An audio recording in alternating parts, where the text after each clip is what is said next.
కాన్ఫరెన్స్లో మంత్రి ఉత్తమ్ కుమార్ రెడ్డి. మంత్రి అనాలన్నా ముఖ్యమంత్రి అనాలన్నా అర్థమైతే లేదు. ఎందుకంటే రేవంత్ రెడ్డి వీళ్ళు ముఖ్యమంత్రి అని అన్నాడు. ఓ ముఖ్యమంత్రి నీకు ముఖ్యమంత్రి అన్నాడు.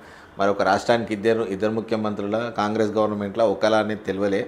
సో మరి మంత్రి అనాలి, ఎందుకంటే పద్ధతే కాబట్టి. తడిసిన ధాన్యాన్ని కొనాలి. నువ్వు అనుకుంటే ఇంకెవరు కొంటారు అన్న? నువ్వే కొనాలి ఖచ్చితంగా. ఎందుకు అని అంటే ధాన్యము తడుస్తుంది అని అంటే తెలుసు నీకు. ధాన్యము తడిసేది కూడా నీకు తెలుసు. వర్షాలు వస్తాయి, వాతావరణ శాఖ వాళ్ళు కూడా మీకు కూడా ఒక నోటీస్ ఇస్తారు కంపల్సరీ.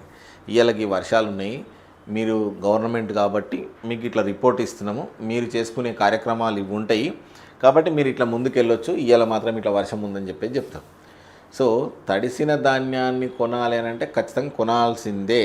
అది 100% ఖచ్చితంగా కొనాలి. కొనకుంటే మాత్రం బాగుంటుంది. ఎందుకు అని అంటే రైతులకు ధాన్యము తడవకుండా ఉండాలనంటే టార్పల్స్ అనేవి ఉంటాయి, అవి ఇవ్వాలి. ప్రతి మండలంలో ఒక సబ్సిడీ ఇచ్చి రైతులకు ఆదుకోవాలి, రైతులను ఆదుకునే ప్రయత్నం చేయాలి. నువ్వు ఏం చేయకపోతే మరి తడవయా ధాన్యం? అందుకే చెప్పినాం, విద్య, వైద్యం, రైతు, ఈ మూడింటిని కరెక్ట్ కనుక ఉంటే దేశం ఎప్పుడో ముందుకు పోతుంది. ఈ మూడు కరెక్ట్ లేకుంటే దేశం అధోగతి పాలవుతుంది.